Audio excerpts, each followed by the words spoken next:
অসমৰ আইন শৃংখলা অসম আৰক্ষী যি আৰক্ষীৰ স্মাৰ্ট পুলিচ বুলি নৰেন্দ্ৰ মোদী ডাঙৰীয়াই গুৱাহাটীৰ প্ৰশাসনিক যি আমাৰ ট্ৰেইনিং ইনষ্টিটিউট তালৈ আহি পেলাই সৰ্বানন্দ সোণোৱালৰ দিনত কৈছিল যি আৰক্ষীয়ে ৰাষ্ট্ৰপতিৰ ফ্লেগ পাইছিল সেই আৰক্ষী বৰ্তমানে অকামিলা হৈ পৰিছে নেকি এইটো এটা ডাঙৰ প্ৰশ্ন আৰু চৰকাৰে আৰক্ষী ইমান আমি নতুন নতুন বেটেলিয়ান খুলিলোঁ আমাৰ যোৱা সময়ছোৱাত পুলিচ মডাৰ্নাইজেশ্যনৰ নামত বিভিন্ন ট্ৰেইনিঙৰ কৰাকে আৰম্ভ কৰি লাচিত বৰফুকন একাডেমি কৰা হ'ল এই গোটেইবিলাক কৰাৰ পিছত যদি জনসাধাৰণক কোৱা হয় যে বাছত যে লিখা থাকে যে পকেট মাৰৰ পৰা সাৱধান আপোনাৰ সম্পত্তি আপোনাৰ নিজৰ দায়িত্বত অসম চৰকাৰে এনেকুৱা এটা কাম কিয় কৰিব বিচাৰিছে মুখ্যমন্ত্ৰী মহোদয়ে এই কথা ক'ব বিচাৰিছে নেকি যে যেনেকৈ শিক্ষা ব্যৱস্থা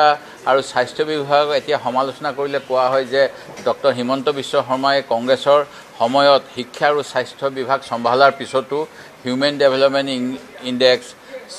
যি আমাৰ ছাষ্টেইনেবল ডেভেলপমেণ্ট গ'ল এইবিলাকৰ ক্ষেত্ৰত শেষৰ ফালৰ পৰা মানে শীৰ্ষত আছে শেষৰ ফালৰ পৰা ঠিক তেনেকৈ এতিয়া মুখ্যমন্ত্ৰী হোৱাৰ পিছত গৃহমন্ত্ৰী হিচাপে তেখেতে নিজৰ বিফলতা প্ৰমাণ কিয় কৰিব বিচাৰিছে এই প্ৰশ্ন অসমৰ সকলো মানুহৰ মনলৈ আহিব দ্বিতীয় কথাটো হ'ল যে এনেকৈ কোনো এটা বিশেষ জনগোষ্ঠীৰ বিৰুদ্ধাচৰণ কৰিবলৈ তেখেতসকল ভাৰতীয় নাগৰিক তেনেকৈ এটা বিশেষ জনগোষ্ঠীৰ হাতত অস্ত্ৰৰ অনুজ্ঞাপত্ৰ তুলি দিয়াটো কিমান দূৰ সমীচীন হ'ব যি সময়ত অসমত বিভিন্ন কথা বুলি ক'লে মই কিছুমান সামাজিক ইছ্যুৰ কথা কৈছোঁ আপোনালোকে দেখা পাব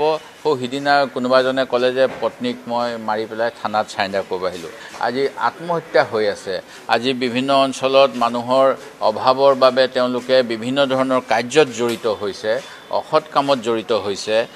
চুৰি ডকাইতিত লিপ্ত হৈছে সেইখিনি সময়ত অসমীয়া মানুহৰ হাতত ব্যক্তিগতভাৱে অস্ত্ৰ তুলি দিয়াটো কিমান দূৰ সমীচীন ইয়াৰ পৰিৱৰ্তে মুখ্যমন্ত্ৰীয়ে যদি এনেকুৱা কথা ক'লে হয় যে প্ৰতিখন গাঁৱতে যি গাঁওৰক্ষী বাহিনী আছে যি আমাৰ ভিলেজ ডিফেন্স পাৰ্টি আছে সেই ভিলেজ ডিফেন্স পাৰ্টিক আমি অস্ত্ৰ দিম লাগিলে আৰু তেখেতসকলক বৰ্তমানে যিটো মাননি অকল ইলেকশ্যন ডিউটিত দিম বুলি কৈছে তাৰ পৰিৱৰ্তে গাঁও সুৰক্ষাৰ বাবে গাঁও সুৰক্ষা বাহিনী হিচাপে তেওঁলোকক দি তেওঁলোকৰ হাতত কিছু প্ৰশিক্ষণ দিয়াৰ পিছত হোমগাৰ্ডক যেনেকৈ ৰাখি থৈছে